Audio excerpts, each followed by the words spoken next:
Malayalam, Tamil, and also a bit of French is also possible for me. So here we begin. The Master Clinical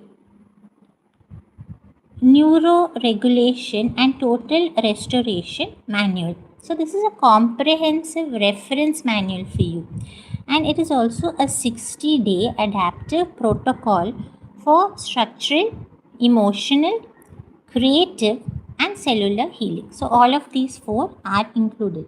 In section 1, what we are looking at is the Master Reference Index. The Master, I repeat once more, the Master Reference Index. You got it? So these are all 22 protocols are there in this. In category A, what we are looking at is neuro performance and cognitive enhancement. So protocol 1 is focus. You're focusing on something, you're concentrating basically. You're giving all your attention to your work. You're not thinking of anything else. You're not thinking about other things, all of that.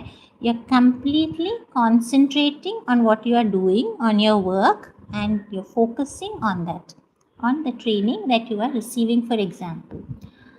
So see, it is this focus and flow state training. So now the mechanism here is that it is exercising your anterior cingulate cortex, which is the ACC. The ACC is your anterior cingulate cortex. Now this is via targeted somatic nasal anchoring. Somatic, of course, is something to do with sleep, as you had understood. Nasal is, of course, the nose, your breathing system and all that. Anchoring something, of course, is when you are able to fix on to something and make that stay there.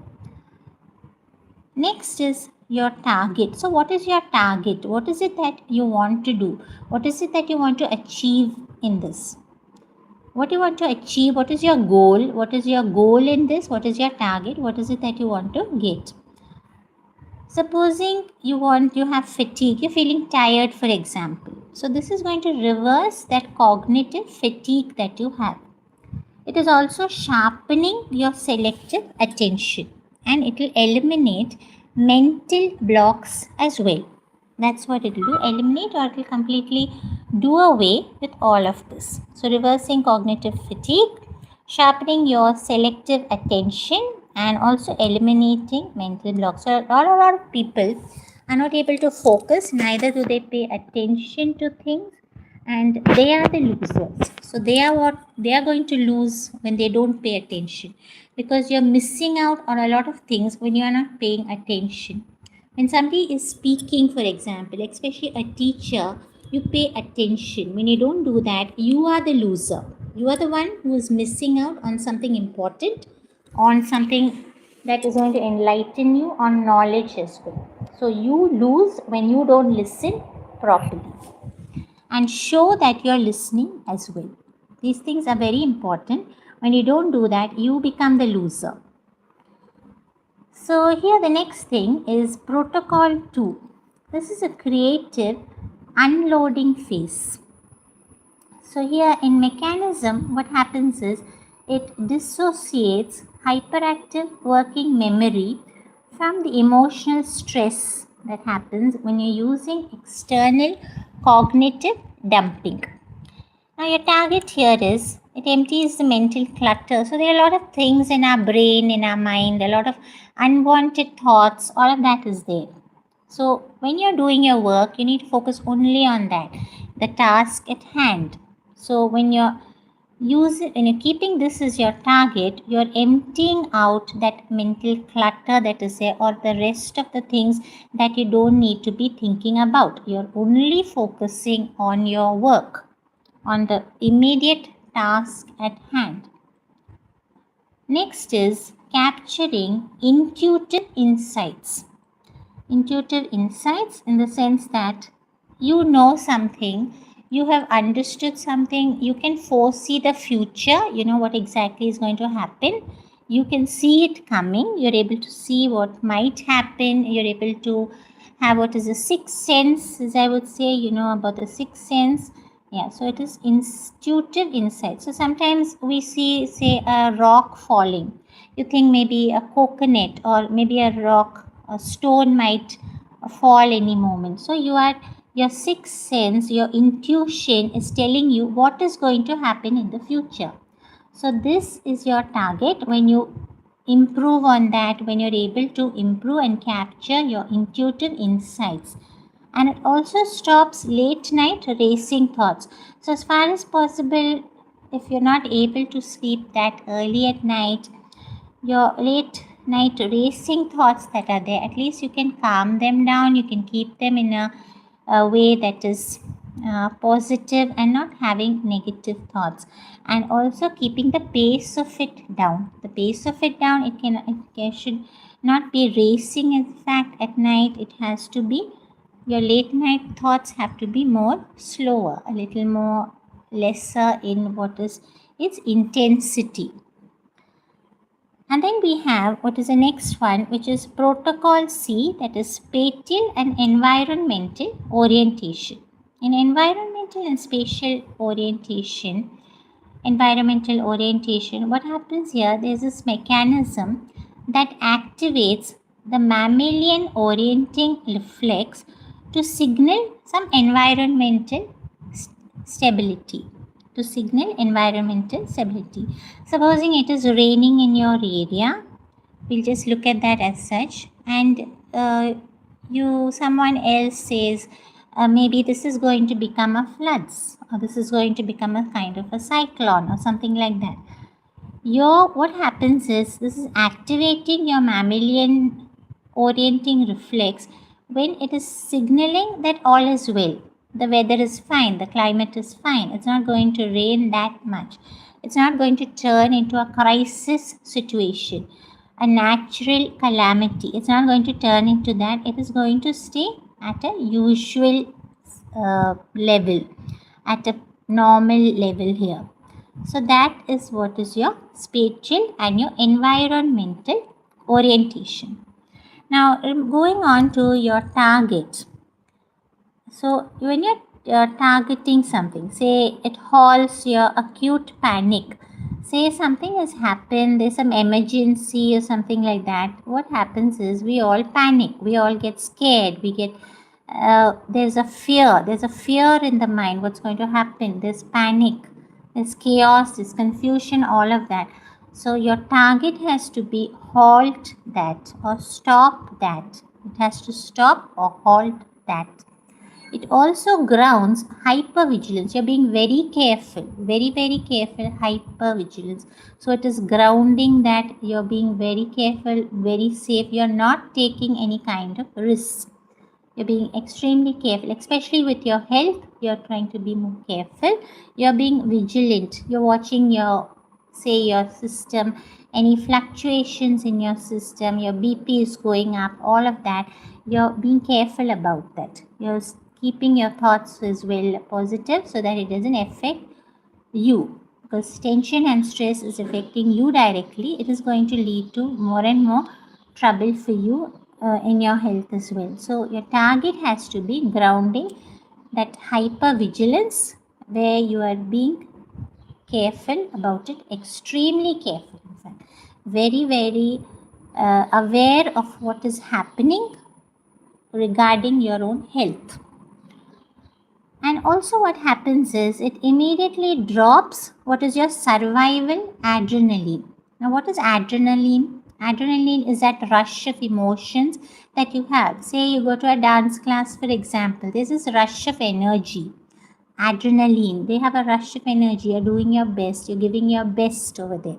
You want to be the best. You want to be on the top. You want to be number one. You want to be the number one person there.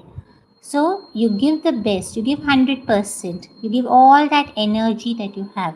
This is adrenaline rush. So the survival adrenaline, what happens is, you know that you have to be the best. If you have to be in a team or you have to stay in the team, you have to be one of the best. So immediately what happens is, it drops this. The target is, it will drop that survival adrenaline. So you have to survive to be in that team. You have to be one of the best, as good as the other. You can't be any lesser than them. Otherwise, only then you can be the winner over there. So that is what this is all about. Now moving on to protocol number 4. And protocol number 4, we are going to be talking about neurocognitive motor pathway activation. So here what you see is the mechanism here is that it is triggering a kind of mirror thing, a mirror neuron network, so a reflection reaction. So something is happening. Your reaction is a reflection of what happened. Exactly that is going to happen again. Somebody maybe says something to you, you are doing exactly back maybe, or saying exactly back the same thing. So that is mirroring that. It is a kind of trigger also for that. So your mirror neuron networks are activated as well here. Then what happens next is this motor cortex remodeling. The motor cortex remodeling, so it is again revamping your whole system, the cortex and all that, your motor functions, how you go about your day, your activity and all of that. And how is this happening? It is happening via high fidelity mental imagery. So what is this high fidelity mental imagery? It is when you are being loyal, you are being you're giving trust, you are having faith. You are having faith in what? In the imagery that you have in your mind, the thing, the imagination that you have seen with your mind's eye. You have seen that in your mind and you have this image in your mind. So you are trusting that intuition, you are trusting, you are having faith in that it will be the guide to what you want to do. Say if you want to write a story, you have this image in your mind of the characters, say the hero, the heroine of the story or anything. There's this image in your mind of how they are. The heroine may be a very beautiful lady. The hero may be say a very handsome person. The villain may be a dangerous looking guy. So you're imagining all that is there in your imagination. That mental imagery you're already having before you begin your task, which may be say like writing a story or something. You're having trust in that. You're having faith in your own confidence, in your own abilities. So that fidelity is what is there. So high fidelity mental imagery. So that is what we are seeing, this mechanism. Now what is your target here? What is your goal here? Your goal will be bypassing what is damaged neural tracks. Bypassing your damaged neural tracks. Accelerating physical rehabilitation. Say post an injury, some injury has happened and all of that. There's rehabilitation is needed. You need to recoup, physiotherapy, etc., all of that. So it is accelerating, it is improving on that, giving more, making it happen faster. It is happening faster and bypassing or going the other way where some damage is taken place. Like say in the neural tracks or something, there is some damage. You are going the other way. You're not touching on that. You're going past that. So that is what is bypassing your the damaged neural tracks. In category B, we will see about autonomic sleep and circadian interventions. Now, autonomic sleep. So very often when you hit the pillow, if you're really tired, say if you exercised all day, you have done a lot of dance, you've done a lot of exercise, all of that, your sleep is good. You'll sleep better. It's a fact that you will sleep better. So autonomic kind of sleep. If you're not had enough exercise, you won't be that tired also. You won't sleep so well also. You'll be restless at night. Your sleep gets affected and all of that. So autonomic sleep. So very hardworking people, if they have say gone to the gym, they've worked out, they've done a lot of exercise, or you have gone to a dance class, you've done a lot of dancing, you've done a lot of exercise in your day, you're keeping fit, you're keeping healthy, your sleep is definitely going to be better because you're tired, you're really tired at the end of the day, and as soon as you hit the pillow, you're fast asleep. You're really very fast. You fall asleep very fast. You don't lay awake in bed thinking when sleep will come. You sleep very fast as soon as you hit the pillow because you're very tired at night. You worked out so much during the day. You've exercised so much. You've done a lot of hard work, very hard work. You've pushed your body to its limits. So naturally, you're going to be so tired and you just sleep so fast. As soon as you lie down in bed, as soon as you hit your pillow, you're fast asleep. So that is autonomic sleep. And then we have what is this? Circadian intervention. Circadian interventions, of course, has to do with your this morning getting up at a certain time every day, the same kind of time, say 7 o'clock or 6 o'clock. The earlier the better, of course.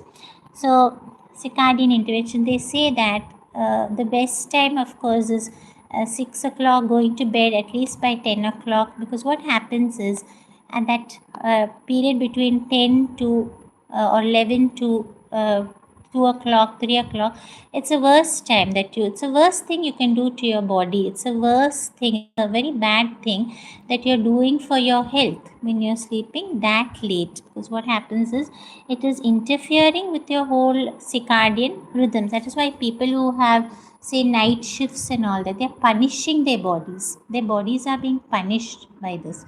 Why? Because they are going against the circadian rhythms. The thing at night is that they have to go according to, say, 12, 11 at night to 6 in the morning, when the daylight thing is less and all that. That is the time when it is best to sleep. So especially night shift people tend to have a lot of disturbances in what is this circadian interventions and the circadian system that they're having. So autonomic sleep and circadian interventions, how you can make all of this better. Now on protocol number 5, we're seeing what are standard bed settling. So standard bed settling would be like, say, your mechanism here, it is induced progressive somatic grounding. So induce means you're making it happen. It is not naturally happening, you are making it happen. So inducing that, and then it is progressive. So step by step it is happening. One by one, step by step, this is happening. You're making it happen. So it's not all of a sudden. You're not jumping from one step to the other step. You're going down one step at a time, going up. Oh, it is increasing progressively, step by step. One by one, it is increasing. So it is inducing your progressive somatic grounding to what is a lower baseline. To a lower baseline neuromuscular activation. So the nervous system, your muscular system, all of that is getting activated. And what part of it? The lower baseline of it. Next we see about the target. So in the target, what happens is it is transitioning the body gently. It is transitioning the body gently from daytime activity to early stage evening relaxation. So as the day progresses, as a whole day progresses, what is happening is very gently, very softly, very nicely, without rushing into it, without doing things too harshly, too forcefully, too loudly. You're transitioning the whole body system very gently from daytime, a lot of activity, all of that, to slowly evening. It is tapering down, it is going down. The intensity of your actions is slowly reaching a lesser kind of intensity. So early stage evening relaxation. And then we see the next thing, which is protocol number 6. In protocol number 6, we are seeing about extended insomnia down regulation. So extended insomnia down regulation. Now here is what you're seeing is the mechanism here is we are combining this 10-to-1 cognitive pacing.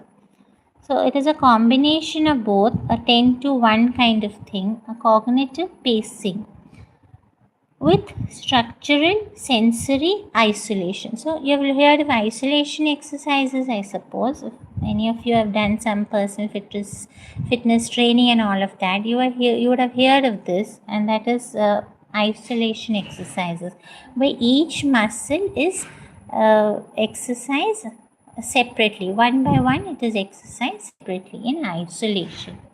So structural sensory isolation. So it is a combination of all of this. So 10-to-1, at 10-to-1 you're going on a countdown things, 10-to-1 cognitive pacing with structural sensory isolation. The next thing is a target, where it is overcoming this very deep sleep. So chronic sleep, deep sleep, when very deep your sleep is that you may not hear other sounds at all. You go into that complete thing, what is this REM kind of sleep, rapid eye movement, till you reach all of that. It's very deep sleep, so you don't get even if some people, you say that even if an earthquake happens, he won't get up. It's such a deep sleep. So the target is overcoming this deep chronic sleep hyperarousal. Now hyperarousal is very fast. They can also get up. So if you call them that hyperarousal, so fast and immediately and very quickly, there's a getting up mechanism there in place as well. So hyperarousal. And then long-term sleep onset anxiety. So now there's this anxiety, there is this worry. You're worried about the fact that about something, and this happens before the sleep. So as you worry, some people fall asleep like that. So sleep onset, long-term sleep onset anxiety. Then in protocol number 7, what we're seeing is about the stimulus control grounding. Now in stimulus control grounding, what you see is the mechanism here is, it is breaking what is this conditioned neurological link that is there between the bed frame and situational frustration. So I suppose you get what I mean here. There's the bed that you're lying in, the whole width and breadth of it. There's this link between the measurements of that and how big or how small it is, and also your situational frustration. So there may have been a certain situation, or there must have been could have been a certain incident during the day which has left you feeling bugged or irritated or say frustrated, as they say here, in that particular situation that has arisen. Next, we go on to see the target. The target here is condition insomnia reduction. So if you're not sleeping well, your sleep is not so good, so reducing that insomnia, as they say, where you're not sleeping that well, so a reduction in that insomnia. A lot of people have this thing which is insomnia, not getting enough sleep. So conditioned insomnia reduction, so lessening that, and then lowering the pressure. Sometimes you feel the pressure where you need to fall asleep instantly. Some people want to do that. As soon as you lie down the bed, they want to fall asleep very quickly. So that sometimes there's this pressure for that. There's this tension, or there's a stress regarding that. You need to lower that, you need to reduce that. So that is the target over here. In protocol number 8, what is here is, like I told you before, the circadian rhythm regulation. So the mechanism is that it recalibrates the suprachiasmatic nucleus, which is a SCN. The suprachiasmatic nucleus, which is a SCN. So this is via solar sensory mapping. You're using the sun, the sensory things that are available from the sun, and the mapping of that, and also this 6-2-6 breathing, that kind of a system of breathing, inhalation, exhalation. So inhaling, say, to a count of 6, and then pausing for a count of 2, and then exhaling or breathing out to a count of 6. So that's going to relax you, that's going to calm you down. So that's 6-2-6 breathing, they call it. So that is something that you could all try that as well. The next thing is target. So target is here is optimizing or making as good as possible, as maximum what you're doing is you're making it as high as possible, as good as possible. What? The daily cortisol melatonin curve. So this cortisol melatonin curve that is there, that is being optimized, it is being making at its best possible thing, and this is on a daily basis. It's every day, it's every single day of your life. It is also boosting your morning drive. So you have a drive. When you get up in the morning, you have certain things you want to do. There are certain things you want to do. There's this drive in you. There is this enthusiasm. You have a motivation that you want to be doing certain things with your life, with your time. You have certain things lined up for you, what you want to do with your morning time. So it is boosting that morning drive. So you have a certain goal that you have for that day. You've set a target for what you want to do for that day, and those tasks, that is, it is boosting all of that, it is improving that, it is giving more impetus to that. And also this evening drowsiness that is there, it is optimizing that. So towards evening, slowly we start to feel more sleepy, sleepier and sleepier. Eventually by night we're tired enough to fall asleep very quickly. So what happens is then in category C. Category C is totally about clinical, medical and injury rehabilitation. So here what you're seeing is that in protocol 9 there's this chronic pain neuromodulation, where the mechanism is it is decoupling the objective interoceptive data. So you have collected data about certain things and all, from emotional suffering or any kind of incidents that has given you trauma, via the sensory micro deconstruction. Next we go on to target, where you're minimizing protective muscle bracing. So you need to protect your muscles, you need to give protection for that. So how? You do it by building up your muscles better, to get stronger, to improve your physical strength. So that is protecting your system from any kind. If you have a fall, for example, if you're very thin also, there's not enough muscle and you have not trained your body as such to be able to take a fall well, there's not enough muscle in your body, that is going to make you get hurt faster, cause injury faster. So this is going to minimize that protective muscle bracing that you're giving, because even as you fall, it is going to protect you, what? The muscle that you have built up over years.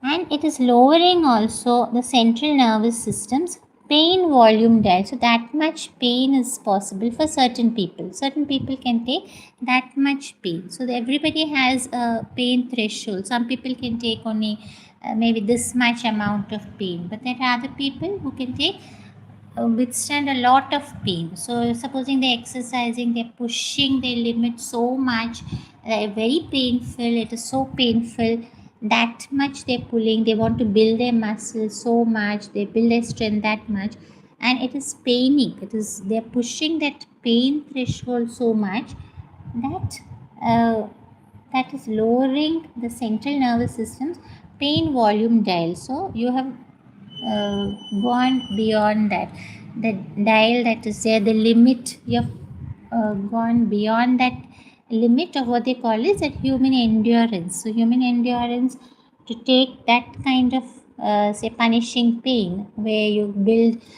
that much muscle, so that much you can withstand. So a lot of gymmers, strong men, all of them do all of that, so they're able to take that kind of pain. Of course, women giving birth is itself a a very painful thing, as we all know. It is equivalent to a lot of bones breaking or something like that, as I've heard before. So that is A. And then protocol number 10, we see that it is about pre-surgery anxiolysis. So pre-surgery anxiolysis is a prehab. So the prehab. So mechanism here is that it is maximizing what is a heart rate variability. So the HRV. The HRV, it is maximizing that. It is making that till its highest level, the HRV. And how is it doing it? It is doing it through the 5:5. The 5:5 vagal coherence breathing. The 5:5 vagal coherence breathing. Next, we go on to see the target. The target is stabilizing the pre-operative blood pressure. So your blood pressure is going to be at, say, different kind of levels. So stabilizing that, bringing it back to normal. And this is say before an operation, for example. So pre-operative. So pre-operation, before some kind of operation, I think like that. It is going to be stabilizing it, bringing it back to a balanced kind of normal level.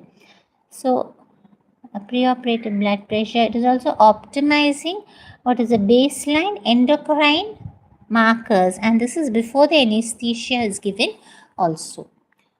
So optimizing all of that. Your endocrine markers are that normal levels that your endocrine levels should be at. So it is optimizing that, so it can be at its baseline levels. And this is before the anesthesia, as I was saying before.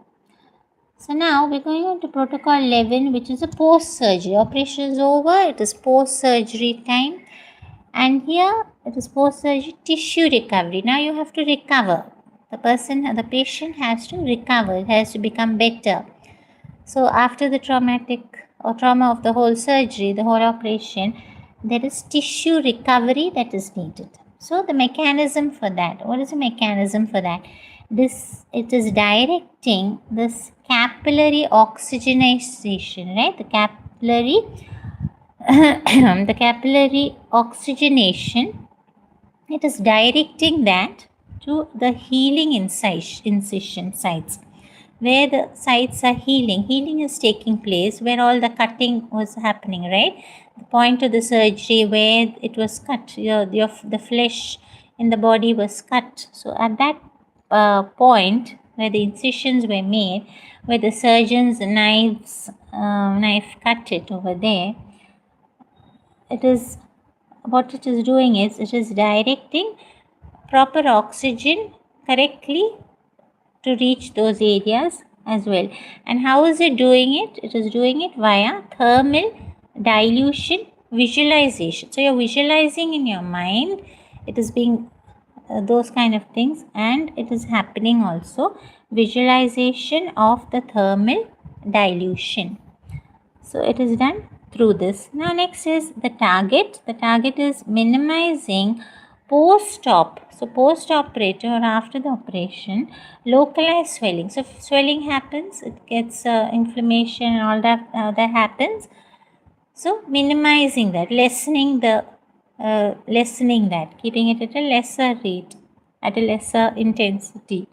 So managing acute wound discomfort. There will be definitely discomfort where the incision has happened, where it has been, the flesh has been cut into, the operation has taken the point of the operation of the surgery.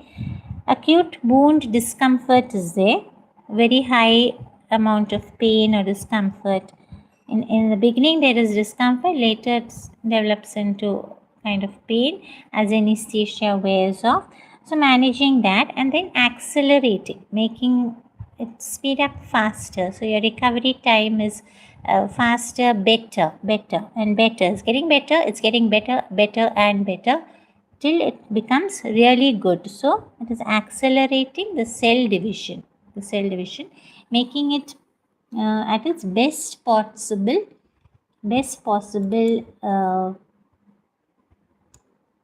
speed or best possible way.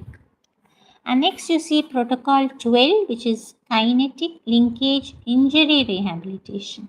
So here's a mechanism. In the mechanism, we can see where it is eradicating or removing or eliminating, completely stopping. Stopping what? The secondary habits, the secondary guarding habits. So people, these are like people, they are guarding you. So it is like a guard. The system that is there in place in your body, it is guarding you. The secondary guarding habits that have taken place over the years, which is guarding habits are there, those, and this is how is this done? It is through balance, postural, symmetry, anchoring. So there's a symmetry in it.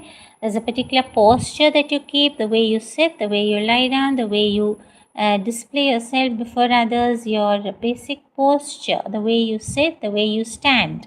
All of that comes in this. So it's a balanced kind of thing. So balance, postural, the symmetry of it. There's a way a person stands, there's a way a person sits.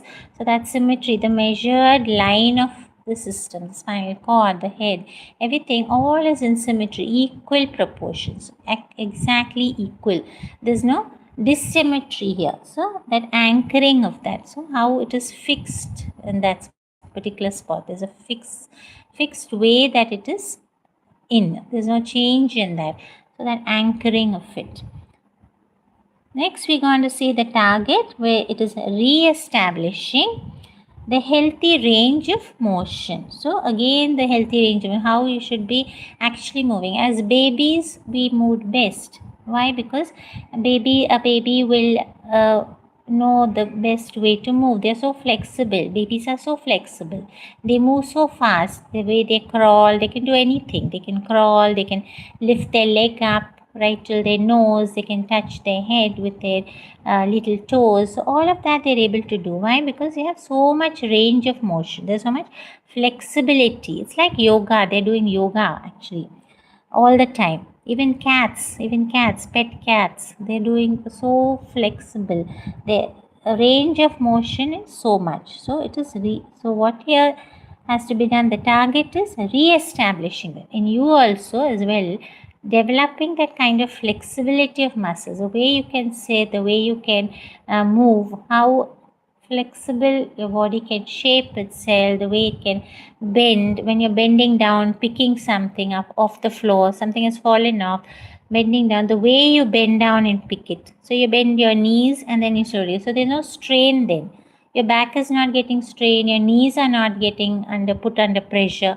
When you do it in a certain way, bending the knees, slowly picking up something, slowly getting up. So a correct way of doing it. So there's no haste in that. See, you're not hurrying. You're not suddenly sitting, taking it off the floor, suddenly standing up. So all that causes pressure on your knees, tension in your back, all of that causing injury, long-term injury. So re-establishing that healthy range of motion, the joint stability, all of this when it is following the non-surgical trauma. So non-surgical trauma, after that all of this comes. And category D, we're going on to systemic clearing and cellular detoxification.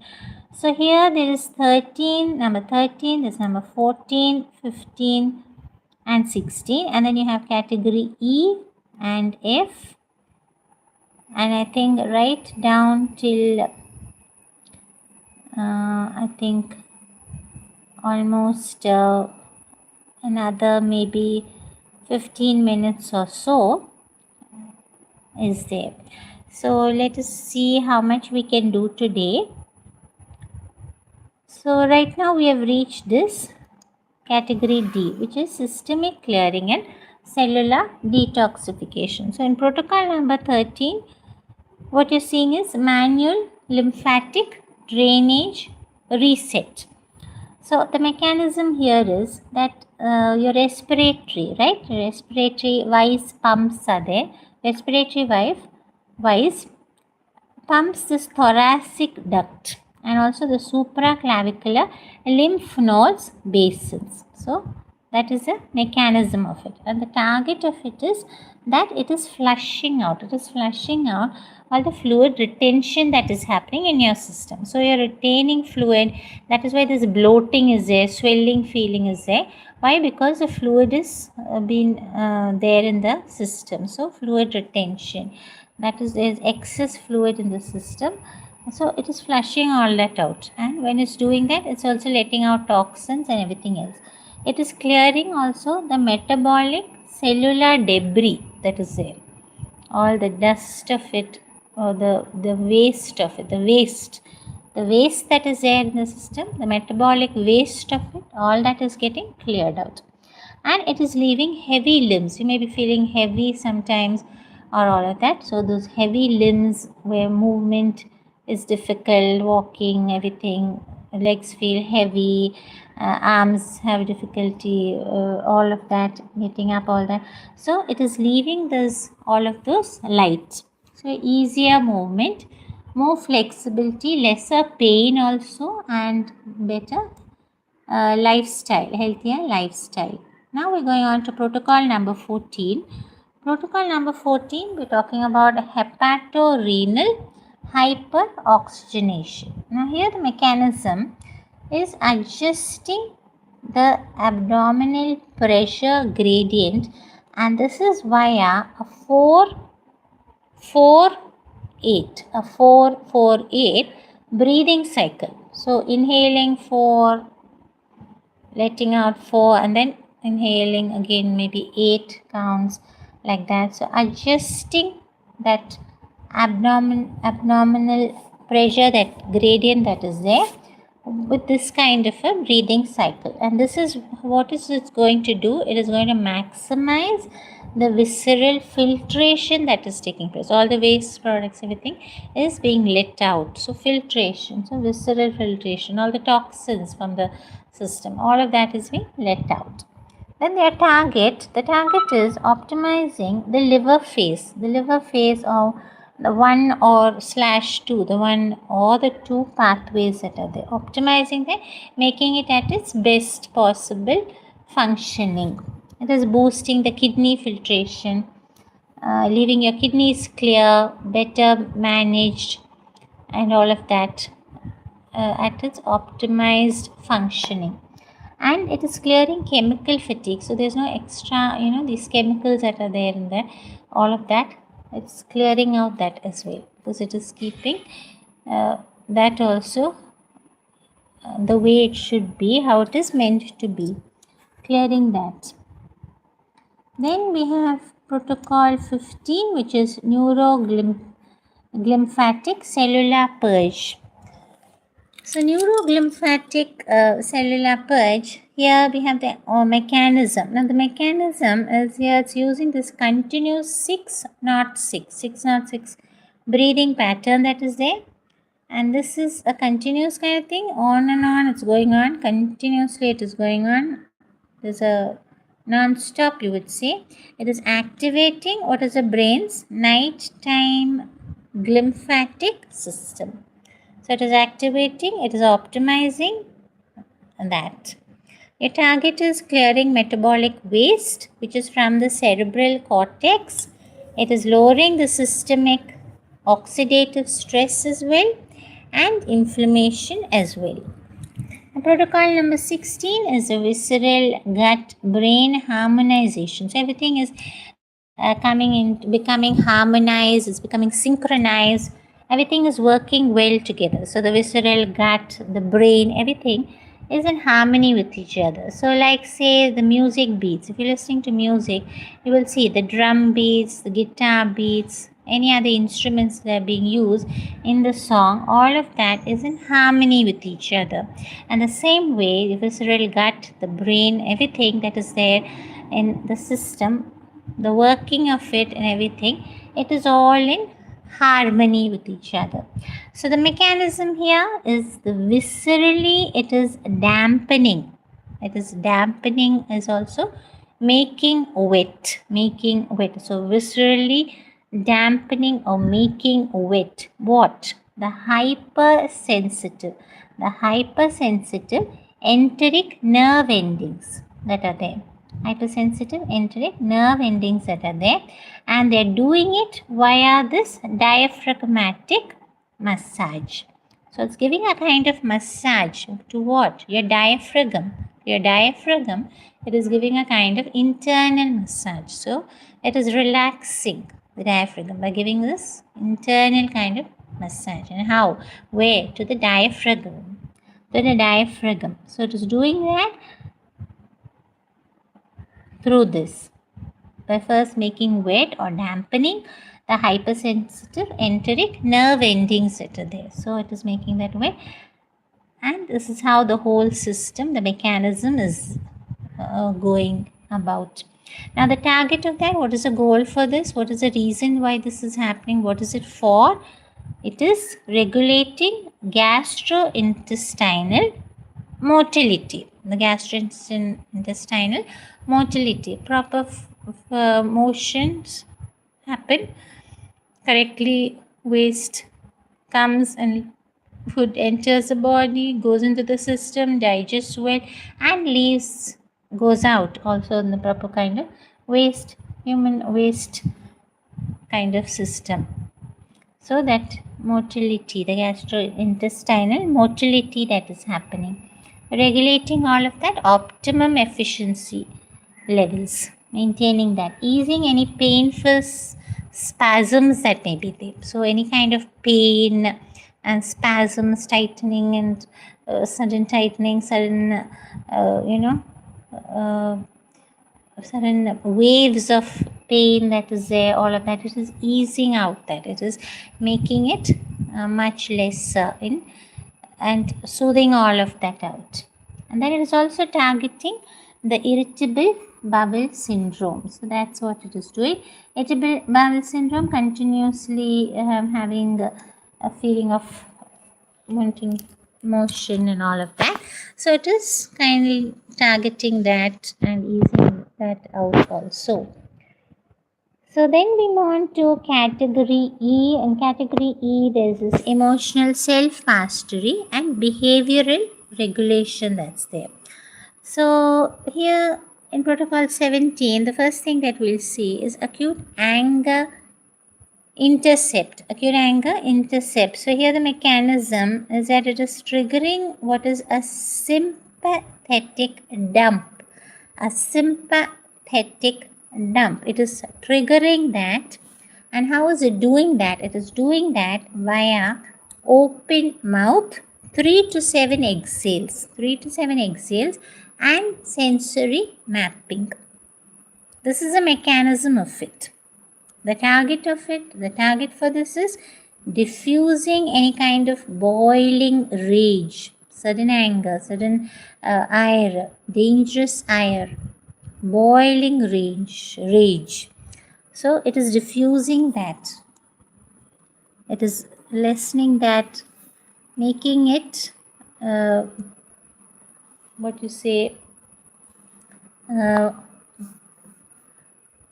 removing the thing of it or the dangerous part of it, making it inactive, eliminating any kind of risk.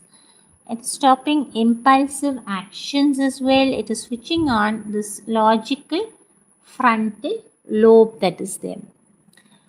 Then we go on to protocol number 18. In protocol number 18, we're looking at heart rate variability. Now, heart rate variability or the HRV coherence that is there. So the mechanism here is instigating cardiorespiratory resonance, and this is via a precise circular 5.5. So it's a 5.5 second breathing cadence. So it is instigating that, the cardiorespiratory resonance, via a precise circular 5.5 second breathing cadence. Now what is your target? The target is establishing a highly stable baseline. A highly stable baseline of daily emotional resilience and against unexpected stress. So there may be several reasons for stress or tension or pressure in your life from different kind of sources. It could be from general public, it could be from employees, it could be from co-workers, anyone, from just about anyone, situational kind of stress that is there in daily life, unexpected ones also. So establishing this highly stable baseline of what is daily emotional resilience, how you can build your control, how you can bounce back, from all of that. So emotional resilience, you're bouncing back from that, you're getting better at how you're able to tide over all of this unexpected stress or any kind of tension, any kind of pressure. In protocol number 19, we're seeing the habit loop interruption. So this is sober, S-O-B-E-R, sober, the habit loop interruption. A mechanism here is that it is utilizing what is this interoceptive cue mapping and 4 to 6 breathing, so that what can be managed is acute addictive cravings. So say a person is highly addicted to sugar cravings, so eating junk food, a lot of these addictive things are there, even maybe drugs, anything, or could be some kind of addictive feelings, craving, needs that you just have to have it, that kind of cravings that are there. Without that, your day won't get by and all of that. So it is utilizing what to manage all of this. It is utilizing interoceptive cue mapping and this 4 to 6 breathing that is there, which will manage all of this. Now what is the target for this? The target is increasing the distress tolerance that can be there. How much can you tolerate? How much stress can be tolerated? How much of sad moments in the day or something, pain or this thing towards you or in you can be tolerated. It is increasing that tolerance levels in you. It is breaking automatic loops as well. It is preserving long-term sobriety.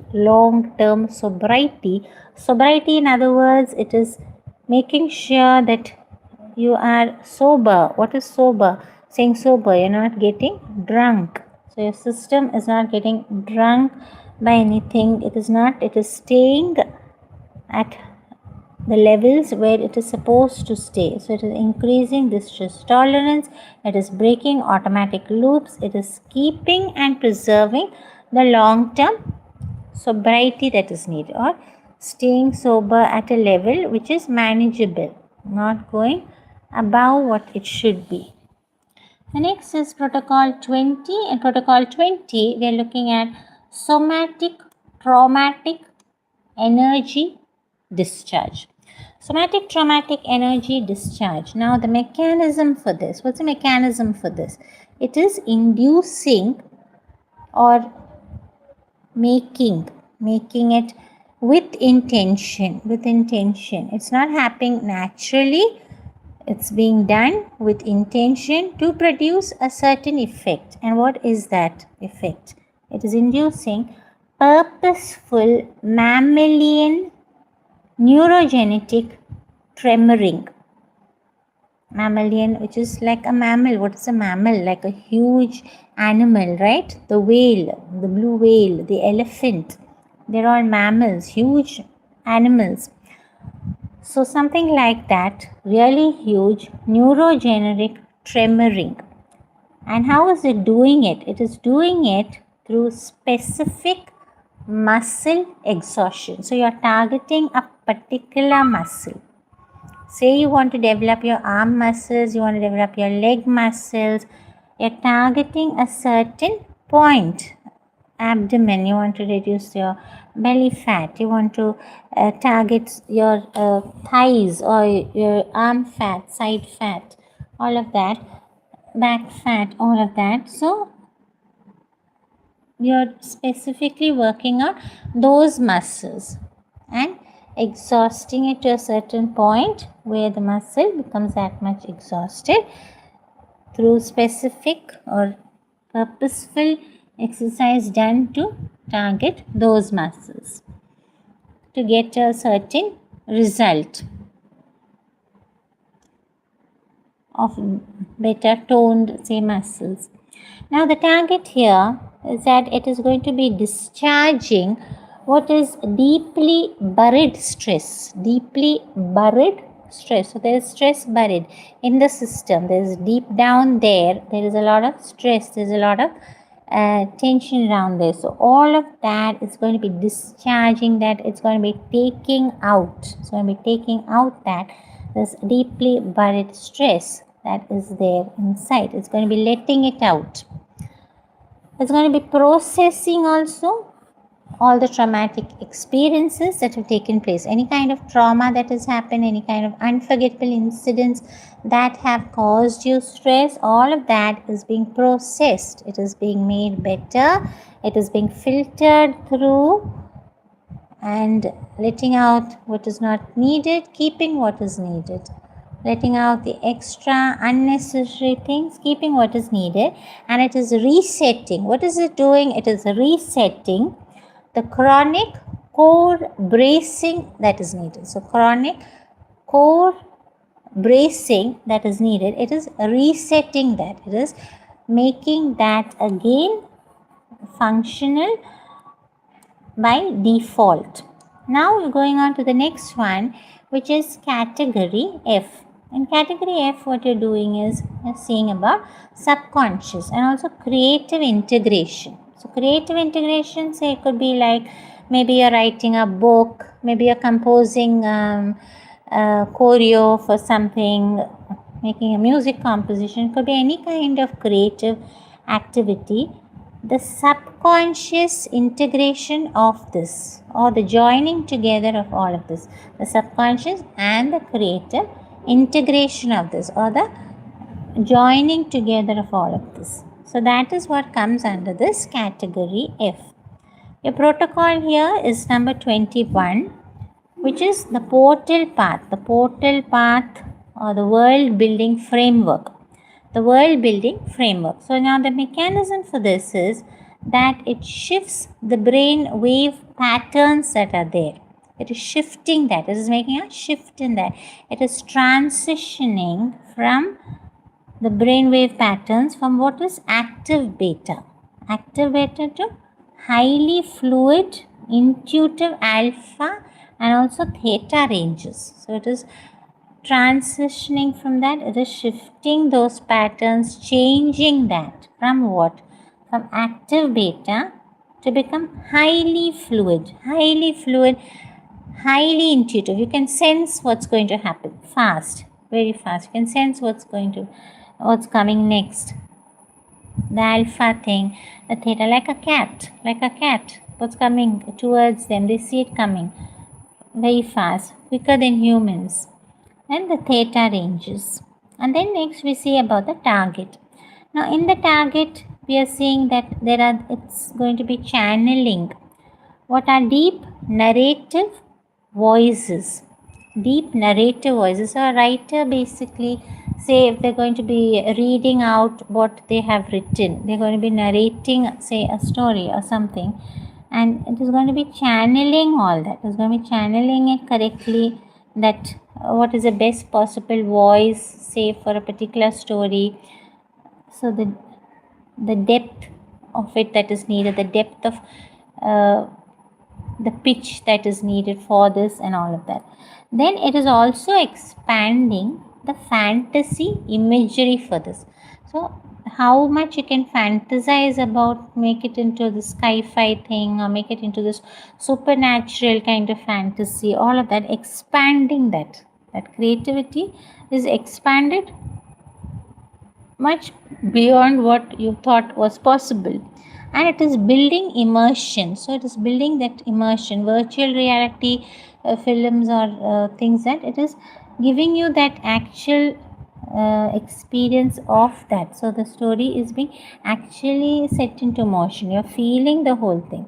You're going to a movie, you're seeing it in 3D, you're feeling the immersive experience of it. The whale or the tiger bouncing towards you through the screen. So it's coming right at you.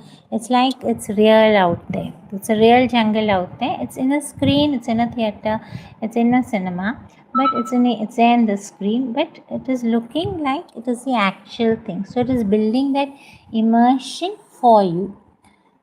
Now finally, towards the end, we move on to the last part for today, which is protocol number 22. Now protocol number 22, this is the last part before section number 2. Section number 2 we will keep for tomorrow, or let us say for Friday. So we will end finally over here. This is the last one here, and that's protocol number 22. This is a healer's thing. It's regarding the healer, the restorative font that is there. So how you can restore certain things. So then how you, the healer restores that. So the restorative font for that. So say there's this mechanism like sealing systemic auric tears that may be there. Just give me a minute, I'll be back soon. And then we